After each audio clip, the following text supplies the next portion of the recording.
First, we're going to just try to understand immigration visas. What is the process for an immigrant to get a visa into the United States, and what are those, what that process looks like. We're going to understand about the I-94 card. So the I-94 card itself, is a very important document, and we're going to make sure that you understand who issues that document and why it's important to review that document. Then we're going to talk about changes to the I-9 process. So a new I-9 was released late November that we need to start using here in January. So we're going to talk about those updates and what you need to know.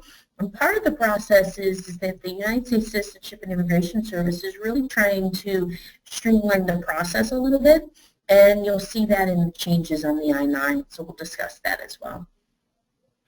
Then we're going to talk about different types of work visas. We're going to talk about work visas. We're going to talk about non-work visas. I bring these up because every time I teach this webinar, it's so important to understand that the numbering mechanism of these visas. So a lot of people get it in their mind, oh, H visa is a work visa, so I can employ those people. And that's not always the case. You always have to look at the detail of the type of visa. Is it an H-1 or an H-4? Because that may change if it's a work or a non-work visa. So I cover both just to make sure that you are aware how those naming mechanisms work and what to watch out for.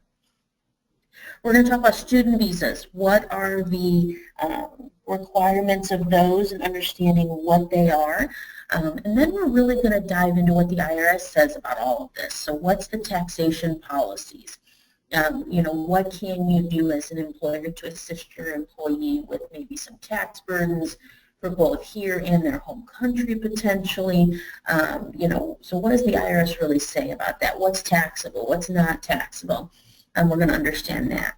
So we're going to understand non-resident alien taxation, and we're going to talk about resident alien taxation. Those are two categories that are very different, but you may have to do things differently for each, and I want to make sure you understand those taxation policies.